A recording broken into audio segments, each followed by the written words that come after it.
Hello, my name is Dr. Richard Kent. I'm a retired GP, and today we're going to talk about the actual miracle of conception. Conception really is a complete miracle. This little baby has just been born, but actually he's 9 months old because his life started at conception. And we're going to look now at the anatomy and physiology of conception, which is totally amazing. Now, all women are born with all the eggs they will ever have throughout their entire life in their left and right ovaries.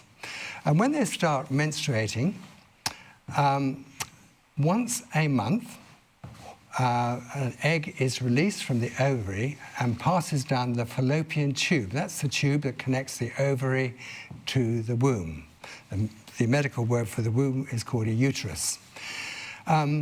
At sexual intercourse, the sperms travel up the fallopian tube, and usually conception actually occurs in the fallopian tube, possibly maybe a day after the ovary has been released, the egg has been released from the ovary.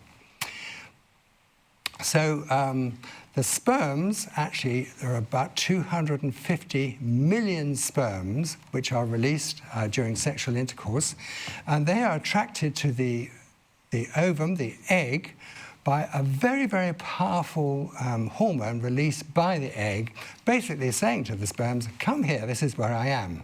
And they're in a race. 250 million of them are in a race because only one will be able to fertilize the egg. Now, there is an image of an egg, sperm, actually penetrating the outside wall, called the zona pellucida, of the ovum. And this is when the first miracle actually happens. Because you've got to remember, there are 250 million sperms.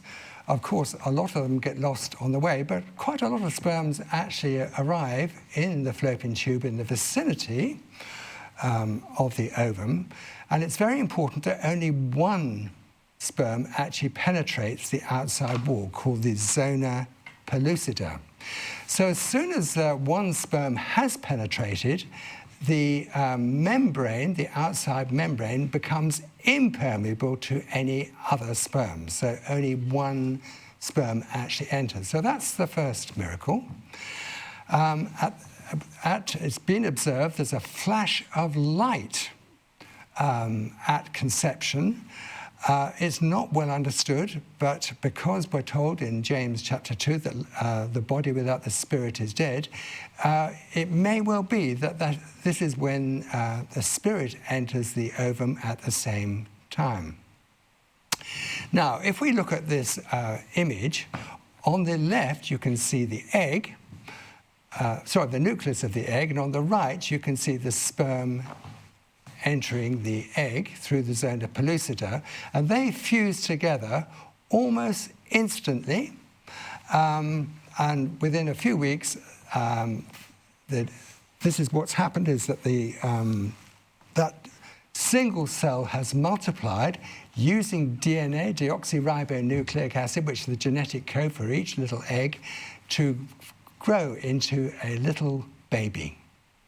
So there's the DNA, the genetic code, which is the code to create this little baby, and that genetic code is created by God.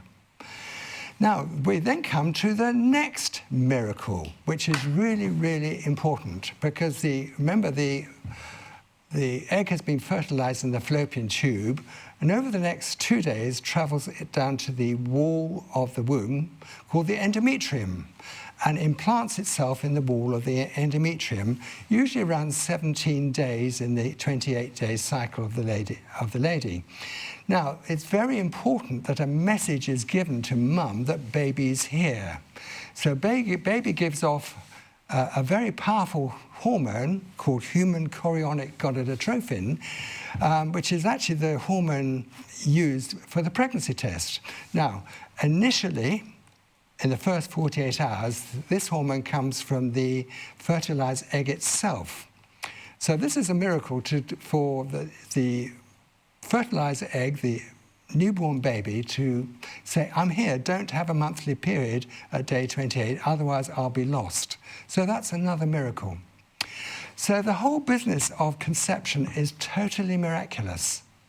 God has designed our human body in a most extraordinary way, and we're each of us formed in our mother's womb and intricately woven together. Thanks for listening, and God bless.